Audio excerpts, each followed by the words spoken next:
السلام عليكم ورحمة الله وبركاته. أسعد الله أوقاتكم بكل خير. صباح الورد والياسمين. اللي بيتابعني لأول مرة معاكم أدمن هبة الله، أدمن جروب لو نفسك تخسي للبنات فقط. والنهاردة يوم الجمعة اللي هو اليوم العيد العالمي عندنا، ألا وهو يوم الفري. طيب احنا بنعمل اكلات دايت ووصفات دايت. طيب حاولنا نغير، يعني قلت اغير لكم النهارده نعمل اكله مش دايت خالص خالص. فانا كمان بعمل رجيم معاكم. فعندي يوم الجمعه برضو فري، فبنيجي يوم الجمعه ده نحاول نعمل بقى حاجه جديده، حاجه حلوه ناخدها في الفري بتاعنا عشان ينشط الحرق معانا. والنهارده انا هعمل رز بلبن.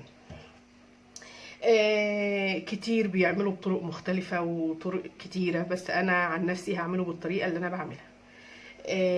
أنا هعمل كيلو لبن، هعمله رز بلبن. الأول جبت دي كوباية رز وغسلها كويس جدا، ودي مية. هنحط الرز يستوي الأول في المية.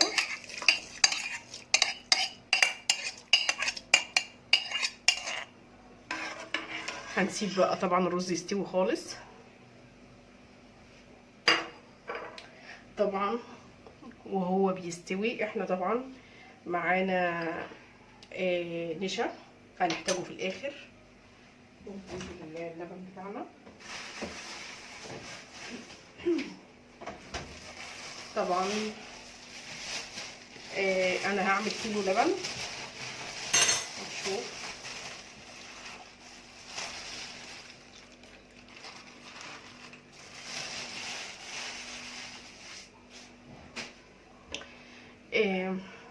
فطبعا انا حطيت الرز يستوي الاول.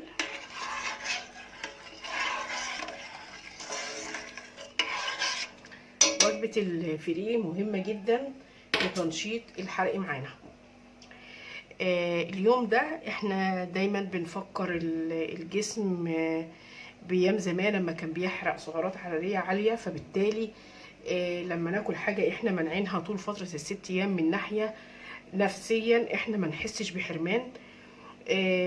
بناكل حاجة حلوة، لكن طبعا هقول لكم طبعا الكمية ما تكونش برضو كبيرة. ناخد حاجة حلوة صغيرة مع وجبة الفري بتاعتنا، مفيش مشكلة. وفي نفس الوقت الجسم نفسه ما بيحسش بحرمان. بنقول له احنا مش حارمينك من اي حاجة، بنديك السعرات الحرارية اللي كنت بتاخدها زمان، فعشان يفضل يحرق معانا بقية الاسبوع. ولكن هو الهدف في الكميات.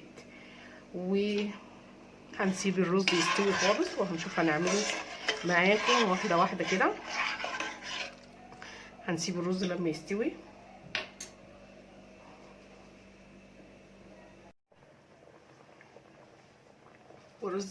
الرز بتاعنا كده خلاص اهو بدأ يستوي زي ما انتم شايفين. هنبدأ كده نضيف له كيلو لبن.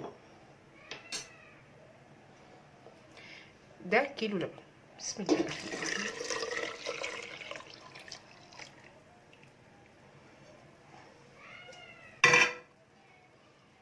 يبقى الكيلو لبن ده خد كوباية رز، وكوبايه الرز غسلناها كويس جدا وحطينا عليها كوبايتين ميه. سيبنا الرز يستوي خالص في الميه، وبعد كده ضفنا ليه اللبن اهو، كيلو لبن.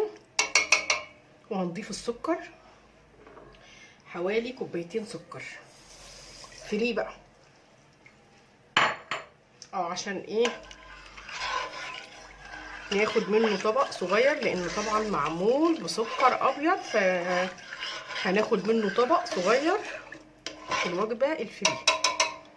هنسيب بقى الرز هيبدأ يغلي تاني مع السكر مع اللبن.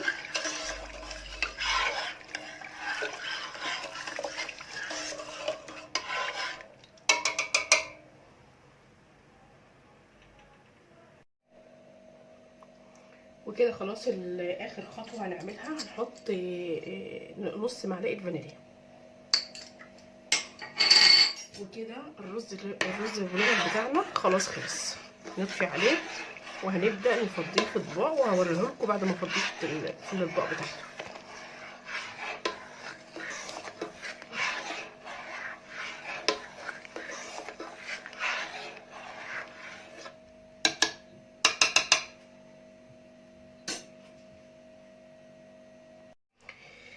وخلص الرز بلبن بتاعنا.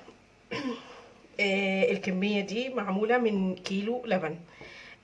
هقول لكم المقادير تاني. كيلو لبن غسل، الكيلو لبن حطينا عليه كوبايتين رز غسلناه كويس، حطينا عليه كوبايتين ميه استوى كويس جدا في الميه، حطينا عليه كيلو اللبن بتاعنا وحطينا عليه كوبايتين سكر وسيبناهم غلوا مع بعض، وبعد كده حطينا معلقتين نشا دوبناهم في فنجان ميه وحطيناه في الاخر، وفي الاخر حطينا نص معلقه فانيليا.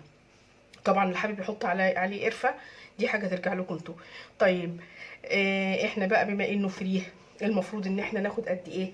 هتاخدي الطبق الصغير ده هنقدر ناخده في الفري بتاعنا، ما ناخدش الطبق الكبير ده، يعني نبقى كلنا حاجه حلوه وكلناها من نفسنا مع وجبه الفري بتاعتنا، ولكن ناخد بالنا ان ده معمول بسكر ابيض، فبرضو السعرات الحراريه العاليه بتاعته. فلكن لو خدنا طبق صغير زي ده مع الوجبه بتاعتنا من نفسنا ويبقى كلنا حاجه حلوه وفرحنا يوم الفري بتاعنا وينشط الحرق معانا، مفيش مشكله خالص.